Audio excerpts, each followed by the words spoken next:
Olá pessoal, tudo bem? Estamos aqui de novo, continuando aí a tratar sobre direito administrativo, agora para falarmos sobre princípios do direito administrativo. E para começar, a gente tem que começar pelos princípios constitucionais administrativos que constam lá no artigo 37 caput da Constituição Federal. Lá fala mais ou menos assim: a administração direta e indireta de âmbito federal, estadual, distrital, municipal, e também as esferas do poder legislativo, judiciário, terão que se atentar, terão que seguir os princípios da legalidade, impessoalidade, moralidade, publicidade e eficiência. É o LIMP que a gente já conhece e que aparece aqui para vocês agora. Legalidade, impessoalidade, moralidade, publicidade e eficiência. A bitolinha LIMP para você memorizar, para te ajudar aí nas provas, tá legal? Bom, vamos falar um pouquinho de cada um desses princípios, começando com o princípio da legalidade. Gente, a administração pública só pode fazer o que é previsto em lei, autorizado pela lei. É a chamada legalidade restrita ou estrita. Por isso, a administração não pode criar direitos ou impor obrigações que não tenham previsão em lei. Daí falar que aquele chamado regulamento autônomo não é admitido no nosso ordenamento jurídico, pelo menos é o posicionamento majoritário. O regulamento autônomo é aquele na qual o chefe do Poder Executivo edita uma nova regra que não tem amparo na lei, que não tem previsão na lei, ou seja, ele inova no ordenamento jurídico, ele cria algo novo. Esse é o chamado regulamento autônomo. Há uma certa divergência no nosso ordenamento jurídico, porque há autores que sustentam que o regulamento autônomo é admitido em uma hipótese constitucional, que é a do artigo 84, inciso 6 da CF. Tá? Quando falarmos de poderes da administração, aí eu vou falar de poder normativo, poder regulamentar, e aí a gente analisa melhor essa questão. Tá legal? Agora, por que eu toquei nesse assunto agora? Porque quem entende que o regulamento autônomo não é admitido no nosso ordenamento jurídico, fundamenta esse entendimento com base no princípio da legalidade restrita. Ora, se a administração só pode fazer o que é previsto em lei, autorizado pela lei, como que ela vai criar algo novo que a lei não estabeleceu, que a lei não tratou, certo? Como a administração só pode fazer o que a lei prevê, o que a lei autoriza, essa legalidade recebe o nome de legalidade restrita ou estrita, tá certo? Legalidade restrita ou estrita. Toma cuidado que o princípio da legalidade aplicado ao particular é diferente. É diferente. Isso porque o particular pode fazer tudo o que a lei não proíba. Ele pode fazer o que quiser, desde que a lei não vede. É a chamada legalidade extensiva. Tá?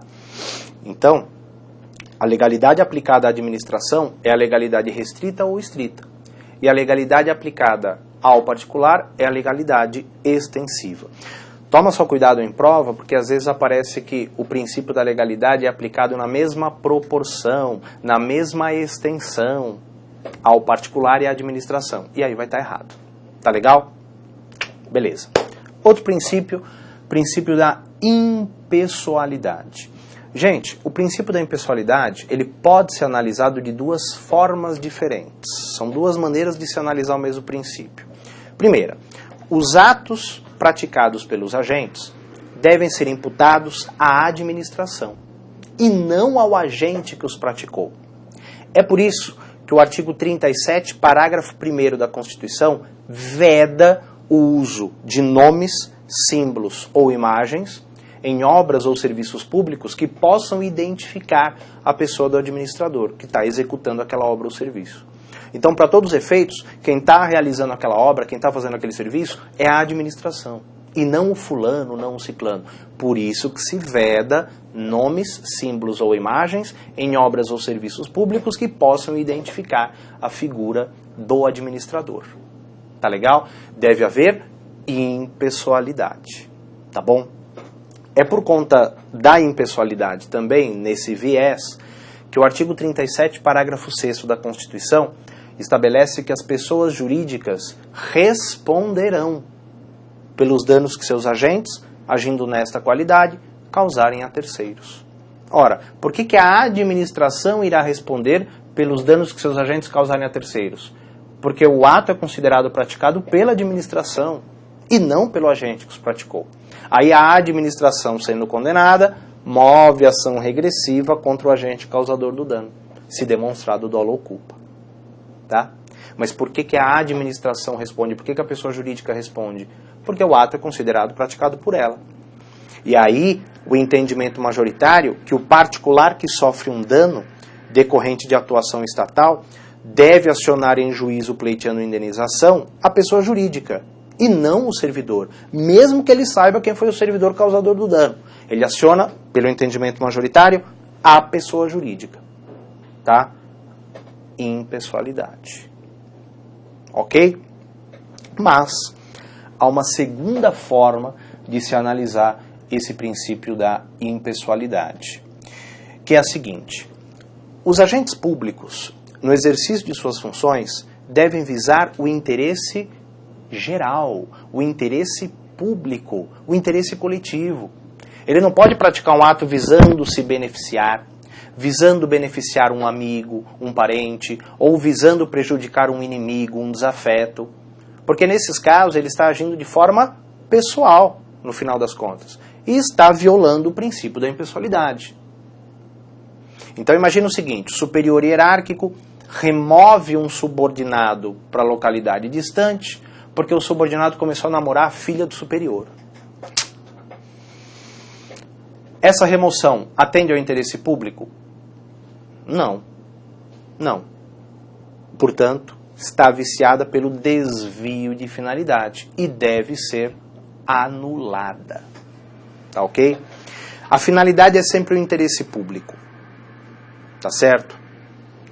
Por isso que, nesse segundo sentido, o princípio da impessoalidade equivale ao princípio da finalidade. Tá? Então, o princípio da impessoalidade é igual ao princípio da finalidade nesta segunda vertente.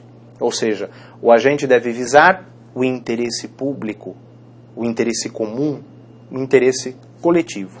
Quando ele pratica ato visando outro fim, o ato estará viciado pelo desvio de finalidade. Ok? Tranquilos? Muito bem. Outro princípio, princípio da moralidade administrativa. Gente, moral é um conceito aberto, né? Indefinido. Nem sempre o que é moral em uma região será moral em outra. Nem sempre o que é moral em determinada época terá sido em outra. Então, a moral é um conceito aberto, é um conceito subjetivo. Mas a gente pode estabelecer um chavão, um padrão, que é o seguinte: os agentes públicos, no exercício de suas funções, devem se guiar por padrões de ética e honestidade normalmente aceitos. Ponto. Os agentes públicos devem se guiar por padrões de ética e honestidade normalmente aceitos. Tá legal? Pera, moralidade e probidade é a mesma coisa?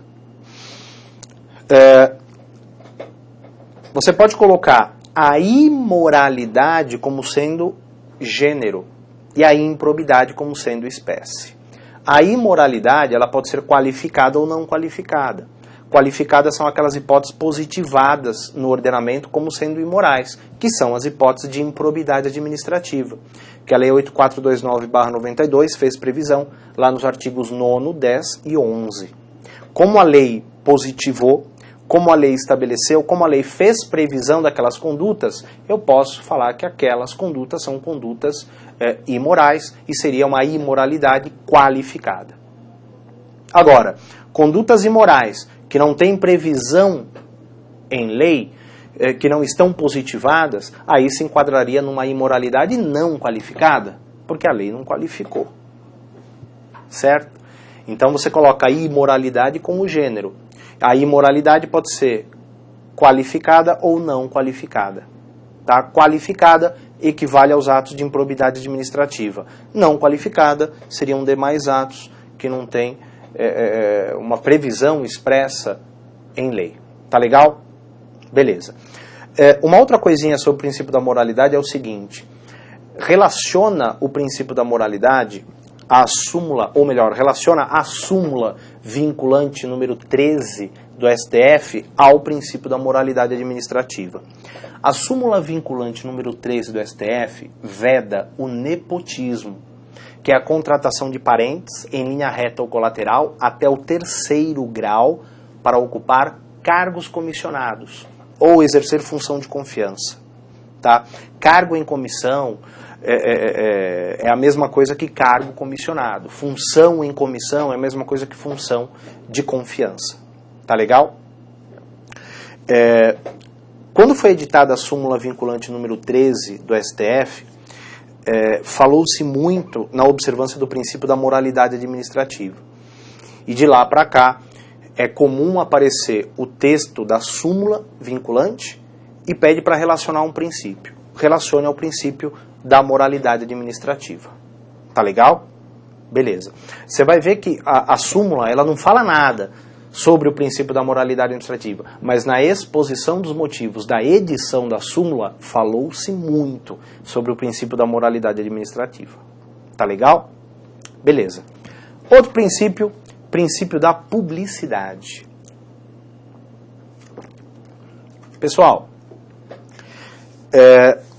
os atos editados pela administração devem ser públicos, não só em razão da transparência da atuação administrativa, mas também para viabilizar o controle de tais atos. Tá? Agora, tome cuidado com o seguinte: todos os atos devem ser públicos ou existem atos sigilosos? Cuidado com essa palavrinha que eu disse, todos. Normalmente, quando aparece esse tipo de palavra na questão, tem pegadinha. Tá? Todos, sempre, necessariamente, obrigatoriamente, nunca, jamais, em qualquer caso, em qualquer hipótese. Cuidado com essas palavras. Visualizou a palavra? Grifa, circula, faz algo para te chamar a atenção. É engraçado, mas quando você está fazendo a questão, que você circula uma palavrinha dessa, parece que te chama a atenção. Tá? Você fica mais atento naquilo. É a mesma coisa quando a questão pede para assinalar a alternativa incorreta. Quer incorreta? Grifa incorreta, circula incorreta. Você quer a errada. Porque se você não faz isso, a possibilidade de você acabar marcando uma correta é grande. Tá? Bom, mas por que eu fiz esse parênteses aqui? Porque se eu falar que todos os atos devem ser públicos em razão do princípio da publicidade, isso está errado. Porque existem exceções. Claro, existem sim atos sigilosos, como aqueles relacionados à segurança nacional, né? Atos que digam respeito à honra ou à imagem de alguém, atos que sejam objeto de um inquérito policial, são atos sigilosos, são atuações sigilosas. Então, existem atuações públicas sigilosas? Claro. Então, falar que todos os atos devem ser públicos está errado, tá bom? Outra questãozinha. Um ato, para ser público, e, claro, obedecendo aí o princípio da publicidade, deve ser publicado em diário oficial? Ou é possível ter um ato público que não tenha sido publicado em DO? É possível? Resposta: é possível. É possível.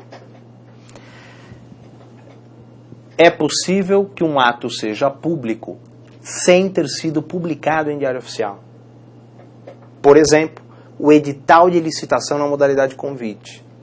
O edital de licitação na modalidade convite é público, porque ele é afixado lá no quadro de aviso da repartição, aberto aos demais interessados. Então ele é público, mas não foi publicado. Esse edital ele ainda é divulgado no site oficial do órgão. Então ele é público, mas não foi publicado. Então é possível um ato ser público sem ter sido publicado em diário oficial. Claro que a regra geral é a publicação em diário oficial.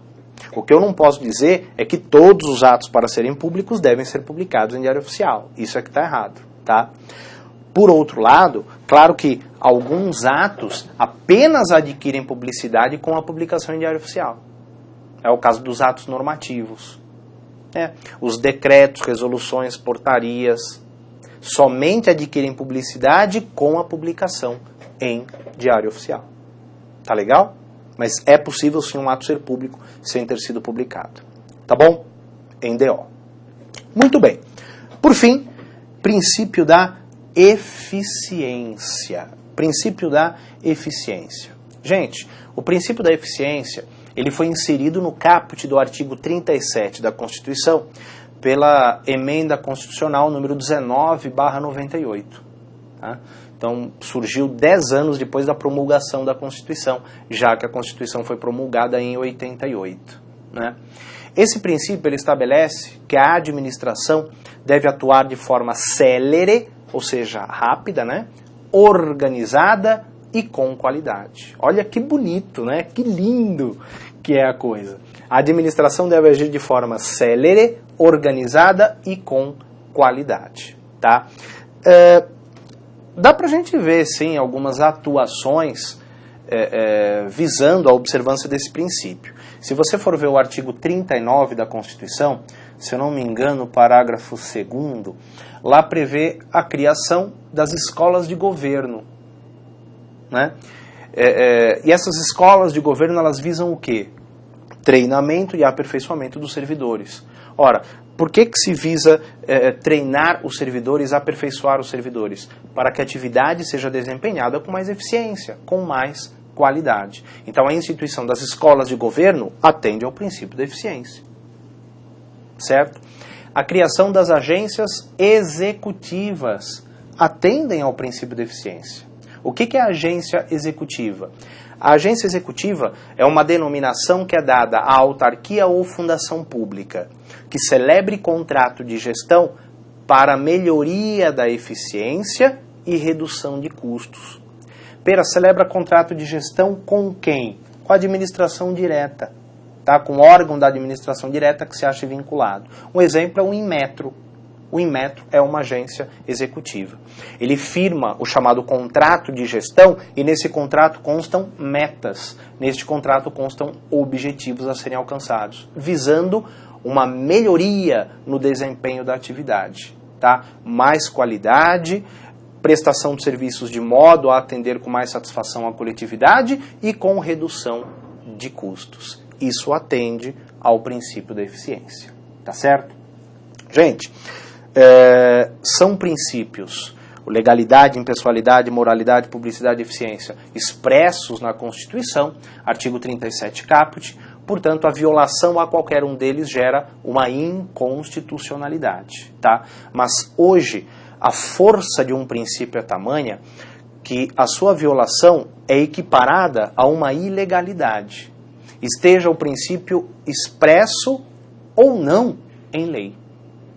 É isso mesmo. Violar um princípio hoje, mesmo que ele não tenha previsão legal, mas seja reconhecido no ordenamento jurídico, violar um princípio hoje equivale a violar uma lei. Tanto que a conduta que contraria o princípio pode ser anulada. Né? O ato que viola o princípio pode ser anulado. E a anulação, vocês sabem, ocorre quando há uma ilegalidade no ato. Tá certo? Muito bem. Então falamos um pouquinho de cada um desses princípios. Neste módulo eu vou ficando por aqui, agradecendo a sua presença e a sua atenção. Muito obrigado e até a próxima.